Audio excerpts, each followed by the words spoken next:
나눌 말씀 성경 마태복음 오늘 예수님의 비유 말씀 8번째 마지막 마태복음입니다. 20장 1절로 16절까지인데요. 여러분들 같이 교독을 하면 좋겠습니다. 마태복음 20장 32면이 있습니다. 제 성경으로 신약성경 1절부터 제가 먼저 공독합니다. 천국은 마치 품꾼을 얻어 포도원에 들여 보내려고 이른 아침에 나간 집주인과 같으니 그가 편편한 시부도에 포도원에 들여 보내고 또 제3시에 나가보니 장터에 놀고 서 있는 사람들이 또 있는지라 그들에게 이르되 너희도 포도원에 들어가라 내가 너희에게 상당하게 주리라 하니 그들이 가고 제6시와 제9시에 또 나가 그와 같이 하고 제10시도 보니 이 사람들이 또 있는지 이르되 너희는 어찌하여 저기서로 놀고 여기서 서 있느냐 이르되 우리를 품꾼으로 쓰는 이가 없음이니이다. 이르되 너희도 포도원에 들어가라 하니라. 저문의 포도원 주인이 청지기에 이르되 포도를 받아 나중은 자로부터 시작하여 먼저 자까지 삭설 주라 하니 제11시에 온 자들이 와서 한 데나리온씩을 받거늘 먼저 온 자들이 와서 더 받을 줄 알았더니 그들도 한 데나리온씩 받으리라. 받은 후 집주인을 원망하여 이르되 나중은 이 사람들은 한 시간밖에 일하지 아니하고 그들을 종일 수고하며 너희를 대비 우리와 같게 하였나이다. 주인이 그 중에 한 사람에게 대답하여 이르되 친구여 내가 내게 잘못한 것이 없노라. 내가 나와 한 데나리온의 약속을 하지 아니하였느냐. 내 것이나 가지고 하라. 나중은 이 사람에게 너와 같이 주는 것이 내 뜻이니라. 내 것을 가지고 내 뜻대로 할 것이 아니냐. 내가 선함으로 내가 악하게 보느냐. 이와 같이 나중된 자로서 먼저 되고 먼저 된 자로서 나중 되리라.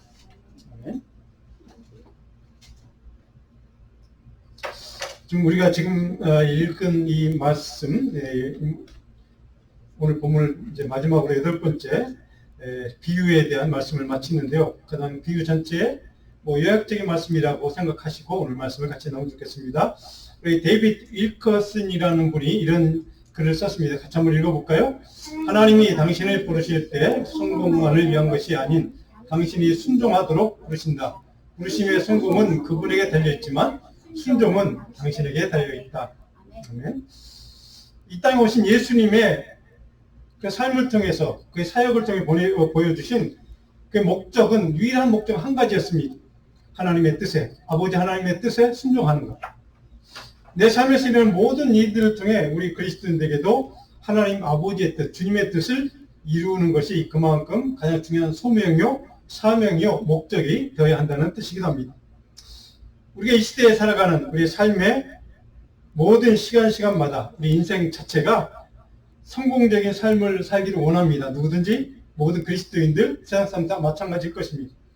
특별히 우리 그리스도인들에게 성공적인 삶이란 그 삶을 위해서, 성공하는 삶을 위해서 우리에게 필요한 것 한 가지. 바로 우리 이분이 강조한 것처럼 주님 말씀에 대해서, 하나님에 대해서 분명한 순종이 필요하다는 사실입니다. 순종이 필요하다. 자, 우리의 문제는 하나님 아버지께서 우리의 주님의 말씀, 아버지의 말씀에 순종하는 믿음의 태도, 그러니까 순종의 태도가 하나님에 대한 시시한 믿음의 가치, 순종의 가치가 오늘 시대가 갈수록 점점점 약화되고 흔들리고 있다는 사실입니다. 그래서 인간적이고 세속적인 가치로 하나님 나라의 가치를 대신하려고 하는 그러한 욕망, 그러한 유혹, 그러한 미혹들이 우리 그리스도인들을 참 힘들게 하기도 합니다.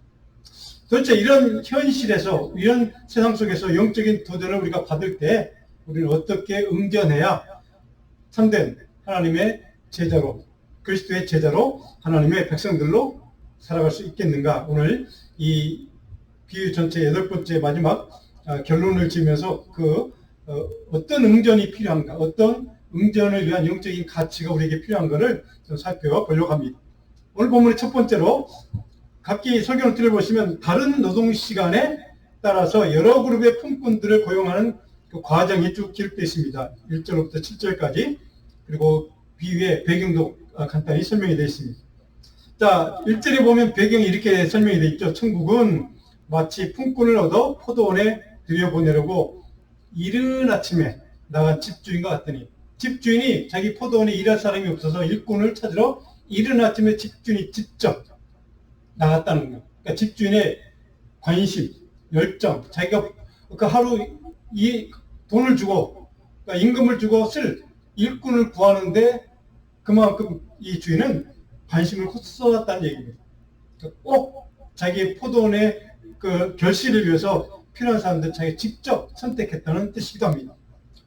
마치 주님이 이 땅에 오셔서 그 복음을 선포하시고 복음을 믿음으로, 예수 그리스도의 믿음으로 하나님의 자녀들, 백성들, 예수 그리스도의 제자들을 선택하신 것처럼, 말씀을 통해 선택하신 것처럼 바로 집주인은 그 열정을 가지고 일할 사람을 찾았다는 것이죠. 여기 이른 아침은 시간이 정확하지 않아서 우리 뒤에 나오는 그런 시간대를 보면 아마 가장 빠른 시간 6시나 7시쯤에 하니까, 지금 시간으로 따면 아마 그런 시간으로 생각하면 그런 시간에 인력시장에 나가서 주인이 직접 일할 사람을 선택했다, 이런 의미가 되겠습니다. 자, 그러면 2절에 보니까 일할 사람을 찾을 때 어떤 계약 조건, 어떤 일당 노동자를 쓸 때, 품꾼을 쓸 때 어떤 계약 조건, 고용 조건을 가지고 계약을 했는가? 한 데나리온씩 하루에 품값으로 한 데나리온 주겠다라고 약속을 하고 계약을 맺었다는 거죠. 지난번에도 살펴본 적이 있지만 데나리온은 로마 시대 은화입니다. 그러니까 조그만 단위에 은화인데 여기에 가이사의 초상도 그려져 있고 그 은화 속에 그리고 글이 새겨져 있다고 합니다. 이름이겠죠, 왕 이름. 근데 이 한 데나리온은 우리가 잘 아는 것처럼 당시에 군인 하루의 품삯값, 일일 노동자, 그러니까 일당 노동자 하루 품삯값 정도로 생각하시면 아마 쉽게 이해가 될 것입니다. 자, 그 한 데나리온을 가지고 한 가족이 당시에 그런 그 물가 가치를 따져서 한 가족이 하루를 살 수 있는 금액 정도 이렇게 생각하시면 한 가족이 한 데나리온 있어야 먹고 사는구나 생각하시면 아마 이해가 되실 것 같습니다. 자, 이게 약속을 했다. 약속했단 말은 동의했다는 거, 서로 주인하고 그 하루 고용된 그 품꾼하고 이제 계약을 맺었다는 뜻입니다. 그래서 내가 한 데나리온 줄게, 하루 일할래? 이런 이제 계약을 맺고 일하기 시작했다, 이런 마음입니다. 그런 말씀으로 이제 우리 이해하고 3절로 넘어갑니다. 그런데 3시라는 시간, 여러분 잘 아실 겁니다. 유대인의 시간은 여기 성경에 나와 있는 3시에다 지금 6시간을 더하면 지금 시간대가 됩니다. 그러니까 3시니까 지금 9시, 아침 9시입니다. 그런 시간대로 이렇게 해서 쉽게 그냥 이해가 될 겁니다. 3시, 9시에 나가서 또 놀고 있는 사람을, 놀고 서 있는 사람, 이렇게 표현되어 있습니다. 놀고 서 있다는 말, 논다는 말은 아르고스라는 말이 이 말은 뭐냐면 아무 생각 없이 그냥 멍청이 자리만 차지하고 서 있다는 뜻입니다. 그러니까 그냥 그 시간을 그냥 흘려보내는 거, 생산력도 없이 뭔가 만들어내지 못하거나 유익하게 쓰지 못하고 그냥 흘려보내는 시간, 이제 그런 의미입니다. 그리고 서 있다, 이게 시스템이라는 이 단어인데 뭐냐면 그냥 서 있는 게 아니라 구경꾼으로 서 있다는 겁니다. 자기가 그 일당을 벌어야 가족을 먹여 살 수 있는데 그럼에도 불구하고 아무 한 일 없이 무익하게 그냥 시간을 흘려보내고, 그것도 그냥 구경꾼처럼 자기 일이 아닌 것처럼 서 있는 사람, 그런 사람들을 끌어다가 일꾼 품삯을 약속을 하고 일을 시켰다, 이런 뜻입니다. 주인이 그런 사람들을 찾아다녔다는 의미가 합니다. 근데 4절에 보니까 제일 첫 번째 그룹, 6시, 7시에 가서 만난 그 품꾼들은 한때는 정확하게 임금 조건을 얘기하죠. 하루 품삯값 한 데나리온. 근데 여기 그 다음부터는 정확한 금액이 없습니다. 근데 4절에 보니까 금액 대신 상당하게 주지. 내가 합당한, 그러니까 정당한, 적절한, 공의로운 임금을 내가 줄게, 가서 일해, 이런 의미입니다. 그러니까 한 데나리온이라는 약속을 하지 않았다는 뜻이거든요. 그냥 네가 필요한 그 돈 내가 적절하게 내가 줄 거야, 그러니까 일해, 이제 이런 의미입니다. 그래서 상당하게 준다는 말은 굉장히 영적인 의미가 있는 단어이기도 합니다. 이 말은 하나님 보시기에, 하나님의 시각에서 하나님의 뜻과 하나님의 의지에 상응하는 가치를 내가 지불할게, 이런 뜻입니다. 하나님의 공의를 따라서 내가 너에게 임금을 지불할게, 이런 뜻입니다. 자, 그런 의미에서 하나님의 의로운 임금을 지금 약속을 한 겁니다. 당시에 상식이나 당시의 세상 기준이 아닙니다. 하나님의 기준에서 하나님의 공의대로 내가 임금을 지불할게 가자 이런 뜻입니다. 이것이 이제 그 다음에 보면 문제가 됩니다. 정확한 액수를 얘기하지 않을까 때문에 그래서 문제가 되는데 자, 어쨌든 동의하고 일을 했습니다. 근데 5절에 보니까 또 다른 시간대가 나와도 6시와 9시 6시는 12시 그러니까 지금 6시면 낮 12시 9시는 오후 3시 자 그런데 그 사람들도 상당한 금액을 내가 줄게 가서 일해 이렇게 얘기하는 겁니다. 여기서 정확하게 한 데나리온을 약속하지는 않았습니다. 적당한 공의로운 가격 하나님의 보기에 너에게 합당한 가격을 내가 임금으로 줄게 이런 얘기입니다. 근데 6절에 보니까 우리가 잘 아는 것처럼 11시 몇 시입니까? 오후 5시 그러니까 딱 1시간만 6시까지 마감을 한다고 치면 딱 1시간만 일할 사람도 데리고 왔다는 겁니다. 그 사람에게도 물론 보니까 이게 종일토록 놀고 서 있냐고 꾸짖으니까 사실은 내가 나를 품고 써준 사람이 없어서 내가 기다리고 있어요. 하루 내 기다리는데도 아직 내가 찾지 못했습니다. 나를 필요로 하는 사람이 없습니다. 이런 얘기를 합니다. 그래서 이 사람은 어쨌든 1시간만이라도 일해. 가서 내가 임금 줄게. 그 임금의 내용은 정확하게 금액을 얘기하지 않습니다. 그냥 합당한 금액. 그건 내가 줄게. 자, 이런 주인은 약속을 했고 거기를 받아들였고 이 일을 했다는 것입니다. 자, 이런 과정을 쭉 거쳐서 이제 사람들을 고용을 하고 일을 시켰고 하루가 마감이 되는 것입니다.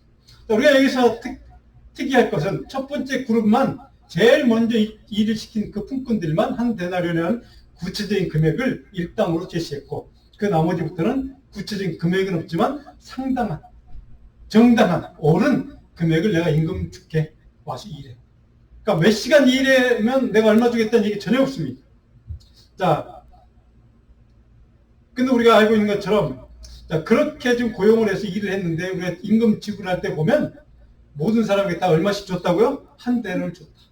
몇 시간 일했든 상관없이 동일하게 한 데나리온을 줬다. 이것은 우리가 좀 이해하기 힘든 지금 상식으로 아무리 상식을 뭐 좀 그때 시대를 감안하더라도 이 상식적이지 않은 일이기도 합니다.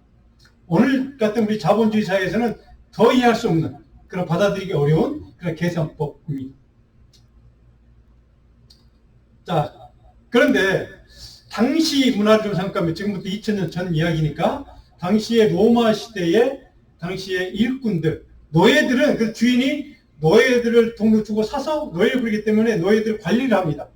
근데 일당 노동자들은 주인이 없잖아요. 자유로운 사람이니까. 그런데 누가 써주면 돈을 벌 수 있고 써주지 않으면 돈 못 버는 상황. 그래서 일당 노동자들을 쓰는 사람들 갑질들을 엄청나게 했다고 합니다. 기록에 보면. 그래서 많은 사람들이 노동 착취를 당하기도 하고 그런 사람들이 당시에 일당 노동자들이었다고 합니다. 그런데 유대 사회에서 그러니까 하나님의 백성들이 이스라엘 사회에서 옛날에 율법서 얘기를 보면 그 일당 노동자들을 법으로 보호하는 규정이 있습니다. 그러니까 하나님은 그만큼 세밀하게 그들을 보호하는 법을 만들었다는 얘기죠. 우리 레위기 19장 13절 같이 한번 읽어볼까요? 너는 내 이웃을 억압하지 말며 착취하지 말며 품꾼의 싹을 아침까지 밤새도록 내게 두지 말며. 자, 품꾼의 싹을 그날 지불하는 뜻입니다. 지불하지 않으면 그 사람을 억압하는 것이요 착취하는 것이 의미입니다. 그만큼 일당 노동자들은 그만큼 힘든 사람들, 그런 삶을 살았던 사람들, 그래서 법으로도 율법으로도 이렇게 보호해 줘야만 살 수가 있었던 사람들이었다는 뜻이기도 합니다. 근데 예수님 당시에도 마찬가지, 로마 시대에도 마찬가지였다는 뜻이죠. 그 다음에 신명기 24장 14절 15절 같이 한번 읽어볼까요? 공공하고 비난한 품꾼들은 너희 형제든지 내 땅 성문 안에 우거하는 객이든지 그를 학대하지 말며 그를 품삯을 당일에 주고 해진 후까지 미루지 말라. 이는 그가 가난함으로 그 품삯을 간절히 바랍니다. 그러니까 일당도 그날 하루 품삯을 받아 들고 가야 가족들을 먹여 살 수 있는 그런 힘든 사람들, 어려운 사람들, 가난한 사람들이기 때문에 법으로도 율법으로도 이렇게 그들을 이렇게 해라, 이렇게 대우해 주라라고 하나님이 이렇게 명령해서 보호한 구르비어로 일당 노동자들이라는 뜻입니다. 역으로 얘기하면 그만큼 힘든 사람들, 어려운 사람들, 바로 그들이 바로 이런 사람들이었다는 뜻입니다. 저도 잠깐이지만 고등학교 시절에 이런 노동을 해본 적이 있습니다. 울력이라고 이제 시골에 보면 뭐 공동 그래서 돈을 받고 정부에서 이제 주로 하는 그 일들인데 뭐 댐을 만들거나 뭐 할 때 저도 고등학교 2학년 없고 무렵에 한동안 겨울밤, 추운 겨울에 일을 해보지. 그럼 간조라고 합니다. 매일매일 일당을 끝나면 일을 주는데 그걸 간조라고 하더라고요. 그래서 그걸 봉투에 받아들고 노란 봉투에 주는데 그걸 받아들고 집에 갑니다. 물론 뭐 그때 어린 나이니까 뭐 큰 돈은 아니지만 어쨌든 그거를 벌어갖고 제가 딱 한 달을 학원을 다녀본 적이 있습니다. 고등학교 때. 뭐 학원을 찾아볼 수가 없으니까. 자, 어쨌든 그런 열악한 사람들이 바로 일당 노동자, 임금을 받아만 살 수 있는 사람들. 자, 그럼 두 번째로 오늘 8절로 15절을 보면 노동시행하고 상관없이 모든 품꾼들에게 주인은 동등한 임금 품삯을 지불하는 그 주인에 대해서 사람들이 컴플레인을 합니다. 부당하다는 거죠. 옳지 않다는 거죠. 그리고 논쟁을 합니다. 주인과 논쟁을 하는 이야기가 8절로 15절까지가 기록되어 있습니다. 우리 8절을 보시면 저물매 포도원 주인이 청지기에게 이르되, 그러니까 집사쯤 되겠죠. 품꾼들로서 나중 온 사람부터 1시간 일한 사람부터 역순으로 품값을 지불해, 이런 뜻입니다. 이게 저물다. 저물매 이 단어는 여러분 신학적으로 영적으로 아주 중요한 의미가 있습니다. 이 저물다는 단어를 꼭 여러분 기억해 주십시오. 우리에게도 저와 여러분들의 저무는 시간이 올 겁니다. 이 저물다는 이 말은 바로 기노마이라는 헬라 동사인데 이 말이 뭐냐면 한 시대에서 다른 시대로 전환하는 터닝 포인트, 전환점을 뜻합니다. 이 세상 우리에게 주어진 인생의 시간이 끝날 때가 있고 이 세상의 역사의 시간이 끝날 때가 있다는 겁니다.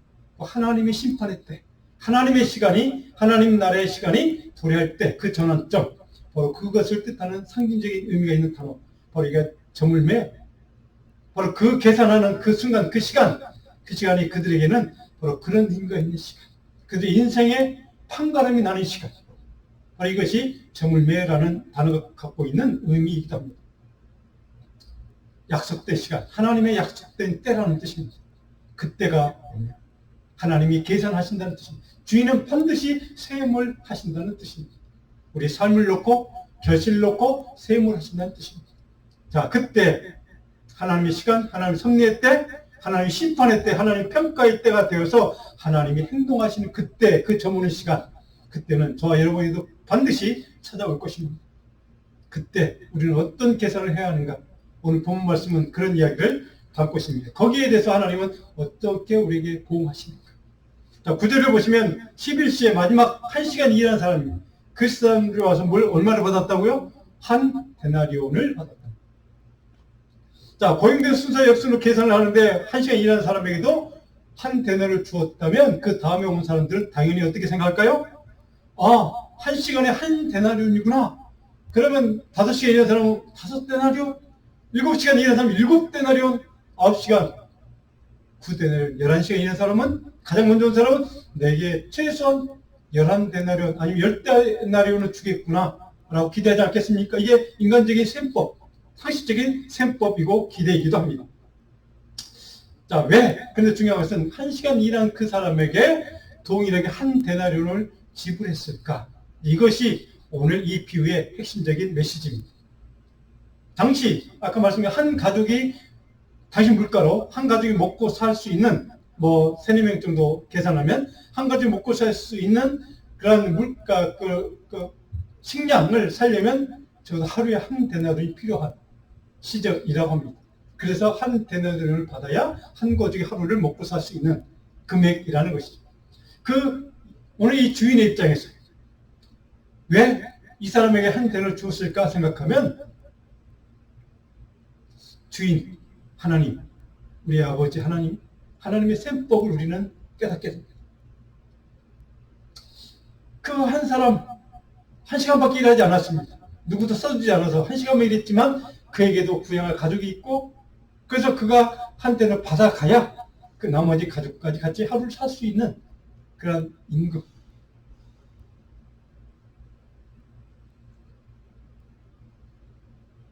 자, 10절을 보시면 먼저 언제를 와서 더 받을 줄 알았더니 이게 인간적인 상식적인 생각입니다. 계산법 맞습니다. 당연합니다. 오늘 자본주의 사회에서 마찬가지입니다. 그런 셈법으로 우리는 평가하고 우리의 인생의 시간을 하나님의 시간을 우리에게 주어진 하나님의 시간을 우리는 그런 잣대로 평가하고 그런 잣대로 우리는 생각합니다. 하나님의 나라의 가치, 셈법, 시간 계산법은 우리와는 전혀 다르다는 사실. 1시간을 일해도 내게 필요한 것, 내가 열심히 충성해서 일했다면 내가 동일한 임금을 내가 지불할 거야 라고 하는 게 하나님의 가치는 왜? 그 액수가 필요한 사람이기 때문에. 자, 이것이 하나님 나라의 셈법이라는 것입니다. 바로 우리가 못된 신앙으로 태어났건 또 평생을 예수를 믿었건 아니면 예수 믿은 지 몇 년 안 된 사람이든 상관없이 그 얼마에 주어진 시간, 그 하나님의 때가 되면 내게 주어진 하나님이 주신 그 시간을 통해서 내가 얼마나 하나님의 일에 참여했는지 수고했는지 하나님은 그것을 중요하게 보신다는 뜻입니다. 하나님 주시는 대가는 하나님의 섭리고 소관이고 하나님의 하실 일이고 우리가 간섭할 일이 아니라는 뜻이기도 합니다. 중요해서 우리가 해야 될 일은 뭐냐? 1시간 일하는 사람, 그래 내가 이 1시간만 일해도 어떤 목사님 설교를 들어보니까 이철 목사님이 그렇게 해석을 하시더라고요. 1시간만 일해도 이 사람은 그 1시간 또 얼마나 충성되게 일을 했겠느냐는 겁니다. 1시간 나 같은 사람을 1시간을 써주니 주님 얼마나 고마워서 최선을 다해서 일했을 것입니다. 그것을 보신 주 똑같은 임금으로 그를 대우해 주셨다. 보상해 주었다고. 저는 이 말씀을 좀 이렇게 해석하고 싶습니다. 바로 1시간을 했든 2시간을 했든 5시간, 11시간을 했든 상관없이 하나님의 평가 기준은 우리에 향한 하나님의 모든 사람에게 동일한 하나님의 긍휼과 은혜를 주시를 원한다는 뜻이기도 합니다. 하나님은 우리를 동일하게 평가하시고 동일한 은혜와 십자가의 긍휼로 우리를 사랑하시는 원하는 뜻입니다. 그래서 우리는 그것을 은혜라고 하는 겁니다. 내가 11시간 일해서 다른 사람부터 열심히 말해서 하나님 더 큰 은혜와 더 큰 많은 복을 주신다고 하면 세상의 계산법과 셈법과는 전혀 다르지 않습니다. 세상과 다른 게 없습니다. 그런데 하나님의 계산법은 바로 여기에 차이가 있습니다. 하나님은 우리 모든 인간을 향해서 몇 시간 일했든 상관없이 내가 너에게 동일한 십자가의 은혜와 구원의 은총을 내가 주기를 원한다. 그 은혜를 누린 사람들이 우리들입니다. 우리가 무엇을 얼마나 열심히 많이 하나님을 위해서 헌신했거나 열심히 봉사했거나 섬겼거나 그거와 상관없이 하나님은 우리 모두에게 저와 여러분들에게 그 크신 십자가의 보혈의 능력과 은혜를 우리에게 부어주시는 분. 그분이 하나님이기 때문에 하나님은 공평하신 분입니다. 그렇게 우리를 보상해 주기 때문에 우리는 공의로운 분이 하나님이라고 얘기하는 겁니다. 인간의 셈법과는 다른 기준이 하나님의 기준이라는 겁니다. 하나님 나라의 셈법은 우리와는 전혀 다른 셈법이라는 뜻입니다. 그래서 11절 보니까 먼저 와서 더 많은 일을 한 사람들은 집주인을 향하여 원망했다라고 기록합니다. 왜 똑같은 임금을 받는 것이 이건 불합리한 일이거든요. 그건 공의롭지 않은 일, 공정하지 않은 일이거든요. 요즘 우리 한국 사회에서 공정이라는 단어가 많이 회자되고 있는 전문의에서 전혀 공정하지 않습니다. 그런데 항의하는 게 정상입니다. 따지는 게 맞죠. 원망하여 이르되 원망했단 말은 주님이 대적한 적대적인 그런 마음 품고 불평 불만했다는 뜻입니다. 컴플레인 했다는 뜻입니다. 중요한 것은 왜 그 사람이 컴플레인 할 수밖에 없었을까? 오늘 성경은 우리에게 정확하게 표현해 줍니다. 그 사람이 컴플레인한 불평 불만한 이유 12절에 갑니다. 1시간밖에 일하지 아니하는데 왜 한 대는 주고 나는 11시간 일인데 똑같이 한 대는 줍니까? 왜 내 수고와 땀을 알아주지 않습니까? 왜 인정해 주지 않습니까? 왜 평가해 주지 않습니까? 왜 보상해 주지 않습니까? 라고 항의한 겁니다. 우리 인간적인 상식으로 당연한 일입니다. 그런데 여기에 대해 이 항의를 받은 주인의 입장에서 전혀 다른 얘기를 우리가 하는 것을 보게 됩니다. 자, 이 불평하고 불만한 이 사람들의 입장에서는 인간적인 세속적인 가치 기준을 가지고 하나님 나라의 가치를 평가하고 싶은 겁니다. 그래서 불합리하다고 생각합니다. 그래서 그는 공정하지 못하다고 생각합니다. 인간적인 가치, 세상의 가치 기준을 가지고 하나님 나라의 가치 기준을 평가하는 것, 이것은 우리의 잘못이라는 뜻입니다. 인간적인 그런 가치 기준으로 하나님 나라의 가치를 평가하는 것은 그 근본적으로 그 잘못된 평가라고 생각해야 한다는 겁니다. 이것이 주님이 오늘 우리에게 가르쳐주는 이 비유를 통한 메시지이기도 합니다. 그 불평하는 사람의 마음속에 무엇이 컸습니까? 분노가 컸습니다. 분노의 이유 뭡니까? 비교했기 때문에. 비교했기 때문에.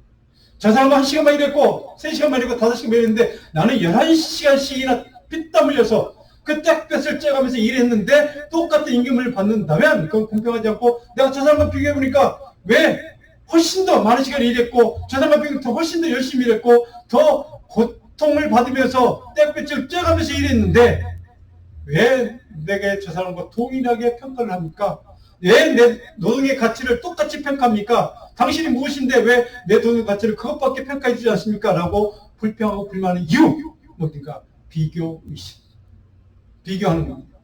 비교의식, 비교 열등의식. 비교해보니까 내가 더 많이 있는데 똑같은 임금을 받으면 열등의식입니다. 아, 내가 저 사람 뭐 한 시간 일하면 그 사람밖에 일을 하지 않았나? 주인은 그렇게 생각하는가? 라고 생각하는 열등의식. 근본적인 이유는 비교했다는 겁니다. 거기에 대표된 주인의 대답은 13절입니다. 그 주인이 그 중에 한 사람에게 대답하여 이르되 불평, 불만, 가장 큰 소리로 불평했던 사람이겠죠. 그 사람이 이렇게 대답합니다. 친구여, 내가 내게 잘못한 것이 없어? 애초에 네가 일하러 올 때 내가 하루 일당으로 한 대나 주기로 약속하지 않았니? 너도 그걸 예스하지 않았니? 그래서 일하지 않았니? 내가 너에게 약속 지키지 않았니? 왜 줬어? 내가 뭐 잘못이야? 라는 얘기입니다. 자, 주인의 관점에서 생각해보면 지극히 당연한 계산법입니다. 분명히 그런 몇 시간 있던 상관없이 하루 일당으로 한 대는 줄게 라고 약속을 했고 그렇게 일을 시킨 사람. 그렇죠? 그리고 그 다음부터 오는 사람들 내가 상당한 임금을 내가 줄게. 그 일을 해. 그리고 상당한 임금으로 한 대는 준 겁니다. 자, 그런 사람의 입장에서 주인의 입장에서는 아무 문제가 없는 일입니다. 그 임금 계산법은 상식적으로 이해가 안 되지만 그의 계산법으로는 내가 약속을 했기 때문에 당연한 일이라는 것이죠. 자, 그런데 컴플레인 하는 사람들의 문제는 무엇입니까? 비교했다는 거가 문제가 됩니다. 비교해보니까 내가 당연히 더 일도 많이 하고 더 고생도 많이 했는데 똑같이 임금을 받는다는 것, 이것은 공정하지 못하다는 생각, 그것이 그대의 마음을 사로잡기 시작한 겁니다. 그래서 분노하는 겁니다. 자기를 대접해주지 않았다는 생각, 나를 인정해주지 않았다는 겁니다. 여기에 문제가 있습니다. 오늘 많은 그리스도인들에게도 오늘 교회에도 이런 문제가 분명히 있습니다. 나를 이렇게 하나님의 가치 기준 나를 평가하지 않고 세상의 가치 기준으로 평가하는 것을 교회에 적용하거나 하나님 나라의 일에 적용하는 것, 이것이 오늘 우리들의 문제라는 뜻이다. 하나님 나라의 가치 기준으로 모든 주님의 일을 할 때, 하나님의 일을 할 때, 하나님의 교회를 운영할 때도 마찬가지입니다. 하나님의 가치 기준이 우리의 기준이 되어야 한다는 뜻이기도 합니다. 오늘 이 사람들, 불평하는 사람들의 생각과 마음, 뜻, 우리 충분히 이해할 수는 있습니다. 그러나 이 주인의 입장에서, 주인이 하는 일, 14절 같이 한번 읽고 14절입니다. 내 것이나 가지고 가라. 나중은 이 사람에게 너와 같이 주는 것이 내 뜻입니다. 너는 네 것만 받아가면 돼. 나한테 항의할 필요 없어. 따질 필요 없어. 나는 약속을 미리 지켰어. 내가 그들에게 한 대를 주든 얼마나 주든 상관없이 그것은 내 뜻이야. 주인의 대답입니다. 자, 하나님의 가치 기준, 하나님 나라의 가치 기준을 사람의 세상의 가치 기준과 같이 동일시하는 거가 지금 그들의 불평하는 사람들의 문제가 있다는 사실을 여기서 발견하게 됩니다. 15절에 주인의 대답, 한 걸음 더 나가서 이렇게 대답합니다. 내 것을 가지고 내 뜻대로 할 것이 아니냐. 내가 선합니다. 자, 여기 내가 선하다는 말은 내가 그 어려운 사람, 힘든 그 사람의 한 대는 필요한 그 사람을 위해서 내가 한 대는 한 시간밖에 일을 안 했지만 내가 한 대는 주는 것은 내가 하나님의 기준, 하나님의 평가에서 그건 선한 일이야. 맞는 일이야, 옳은 일이야 라는 뜻입니다. 내가 그렇게 선한 일을 해나간다고 해서 네가 악한 눈으로, 악한 시각으로 봐? 평가해? 그러면 안 된다는 얘기입니다. 그래서 악한 시각, 여기 악한 시각이라는 말 여러분 꼭 기억하십시오. 이 악한 시각, 눈은 바로 포네로서라는 단어인데 이 말은 뭐냐면 질투한다는 뜻입니다. 악한 시각은 질투하는 생각, 질투하는 마음으로 지금 하나님의 선한 일, 주인의 선한 일을 평가한다는 뜻입니다. 사랑하는 여러분, 오늘 이것이 이 비유를 통한 주님의 메시지입니다. 악한 생각, 악한 눈, 바로 그것은 질투의 눈, 비교의식이라는 뜻입니다. 이것이 오늘 우리들의 문제라는 뜻입니다. 그리고 여기 불평하는 사람, 열심히 일했지만, 더 많은 시간을 일했지만, 더 힘들게 일했지만, 그럼에도 불구하고 비교하지 말라는 주님의 말씀이기도 합니다. 하나님의 나라의 가치는 바로 그런 비교가 있지 않다는 겁니다. 하나님의 뜻은 내가 이 사람에게도 내 뜻대로 주는 것이 내 뜻이야라고 하는, 동일하게 이 사람에게도, 한 시간 일한 사람에게도 동일한 은혜를 주는 것이 내 뜻이야. 너무나도 많은 죄를 졌고 너무 많은 사람들에게 피해를 주었던 그 악한 사람일지라도 회개하고 주님께 돌아오면 그 사람을 용서하고 품어주고 은혜를 주는 것이 내 뜻이야. 이것이 하나님의 은혜의 가치입니다. 이것이 하나님 나라의 셈법이라는 것입니다. 오늘 우리들은 그 셈법으로 신앙생활하지 못하는 것이 우리의 문제입니다. 우리의 문제는 바로 꼭 비교하고 내가 저 사람보다 더 많이, 더 잘, 더 크게 했는데 왜 하나님 나를 똑같이 대우해 주시는가? 라고 하는 이 비교의 문제가 우리의 문제라는 뜻이다. 그것을 오늘 성경은 우리 한국말로는 악한 눈이라고 번역을 했습니다. 질투의 눈은 악한 사단의 살을 뺀 눈이라는 뜻이기도 합니다. 질투의 마음은, 그래서 분노하는 마음은 사단의 생각이라는 뜻이기도 합니다. 잠언 28장 22절을 보니까 바로 그 악한 눈을 가진 사람에 대해서 이렇게 합니다. 같이 읽어볼까요? 악한 눈이 있는 자는 재물을 얻기만 급급하고 빈궁이 자기에게로 임할 줄을 알지 동록이 해야 하는 것을 모른다는 뜻입니다. 재물을 쌓는 거에만 관심이 있지, 소유에만 관심이 있지, 바로 그런 사람이 어떤 사람, 악한 눈을 가진 사람, 질투하는 사람, 남보다 내가 더 많이 가져야지, 내가 더 많은 것을 소유하고 높은 자리에 올라가야지라고 하는, 더 많은 권력을 누려야지라고 하는 생각을 가진 사람들이 바로 악한 눈이 있는 사람, 그 사람들은 사단의 생각에 살았던 사람. 이렇게 성경은 평가합니다. 밤에 잠언서 22장 9절은 선한 눈을 가진 사람은 어떤 사람인가? 같이 읽습니다. 선한 눈을 가진 자는 복을 받으니 이는 양식을 가난한 자에게 줍니다. 양식을 가난해 주었다. 나눔이 있는 사람. 바로 이런 사람은 선한 눈을 가진 사람, 하나님의 선한 일을 하는 사람, 이런 뜻이기도 합니다. 하나님이 원하는 사람이라는 뜻이기도 합니다. 바로 이것이 악한 눈을 가진 사람과 선한 눈을 가진 사람의 차이가 여기에 있다는 뜻입니다. 자, 여러분, 오늘 이 품꾼들, 불평하는 품꾼들의 문제, 그들의 계산법, 인간적인 세상적인 계산법은 바로 질투심, 비교의식 때문에 문제가 되고 있습니다. 하나님은 그것을 허용하지 않습니다. 하나님은 비교하는 그 근본적인 이유, 근본적인 결과를 바로 이렇게 설명합니다. 하나님의 말씀에 순종하지 않는다고 합니다. 절대적인 순종이 없다는, 없는 태도로 하나님은 해석을 한다는 것이죠. 내 말에 너는 거역한다는 뜻입니다. 근데 하나님께서 정말 오늘 이 메시지처럼 우리에게 주시는, 우리가 몇 시간을 있든 상관없이 동일하게 하나님의 긍휼과 은혜와 자비와 은총을 부어주기 원하는 하나님의 은혜에 감사하는 마음으로 신실하게 말씀에 순종하는 믿음으로 살려고 하면 어떤 태도가 우리에게 필요한가? 우리는 신명기 8장 3절에 있는 말씀을 통해 그 태도를 보게 됩니다. 같이 한번 읽어봅니다. 너를 낮추시며 너를 줄이게 하시며 또 너도 알지 못하며 내 조상들도 알지 못하던 만나를 내게 먹이신 것은 사람이 떡으로만 사는 것이 아니요 여호와의 입에서 나오는 모든 말씀으로 사는 줄을 내게 알게 하려 하십니다. 하나님의 입에서 나오는 말씀에 대한 순종으로 사는 것이 믿음의 사람의 태도요 가치여야 한다는 겁니다. 절대적인 말씀에 대한 순종의 가치가 우리에게 필요하다는 겁니다. 그 절대적인 순종이 없이 비교하기 시작하고 그런 우리는 불순종의 자리로 떨어지게 된다는 뜻입니다. 그래서 오늘 이 비유는, 마태복음 2장에 있는 이 비유는 우리에게 딱 한 가지 교훈을 가르칩니다. 하나님에 대한, 말씀에 대한 절대적인 순종의 가치. 바로 이 순종을 하지 못하면, 절대적인 순종이 없으면 우린 비교되어 있고, 그래서 비교하다 보면 질투심이 생기게 되어 있고, 그러다 보면 분노하게 되어 있다는 겁니다. 이것이 우리 인간이라는 겁니다.